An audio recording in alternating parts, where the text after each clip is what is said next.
Baahubali combination repeat అయితే చూడాలి అనేది ఇండియన్ ఆడియన్స్ రిక్వెస్ట్. అందుకు తగ్గట్లే బాహుబలి 3 ఉంటుందని గతంలోనే ప్రకటించాడు రాజమౌళి. అయితే అందుకు ఇంకా చాలా సమయం ఉంది. అందుకే అనుకుంటా మరో తెలుగు దర్శకుడు బాహుబలి కాంబినేషన్ ను సెట్ చేశాడు.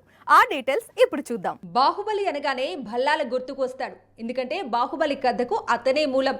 భల్లాల పాత్రను రానా అద్భుతంగా పోషించాడు. బాహుబలి సిరీస్ లో వీరి కాంబినేషన్ పాన్ వాల్ ను షేక్ చేసింది. మళ్ళీ ప్రభాస్ రానా కాంబినేషన్ చూడాలంటే బాహుబలి 3 వరకు వెయిట్ చేయాల్సిన పని లేదు. లేదా బాహుబలి 2 తోనే ఈ కాంబినేషన్ కు బ్రేక్ పడింది కదా అనుకోవాల్సిన అవసరమూ లేదు. ఎందుకంటే కల్కిలో నాగశ్విన్ ఈ క్రేజీ కాంబినేషన్ ను సెట్ చేస్తున్నాడు. కల్కిలో రానా కూడా కీలకమైన పాత్ర పోషిస్తున్నాడు. అందుకే రానా దగ్గరుండి శాన్ డియాగో కామికాన్ లో ఈ మూవీని ప్రమోట్ చేశాడు. అయితే రానాకు నాగి ఏ క్యారెక్టర్ ఆఫర్ చేశాడు అనేది ఇప్పుడు ఆసక్తికరంగా మారింది. బాహుబలి సిరీస్ లో కనిపించినంత విలన్ కైతే రానాకు ఆస్కారం లేదు. ఎందుకంటే ఇందులో మెయిన్ విలన్ గా ఉత్తమ్ విలన్ నటిస్తున్నాడు. సాక్షాత్తు లోకనాయకుడే ప్రతినాయకుడిగా మారుతున్నాడు.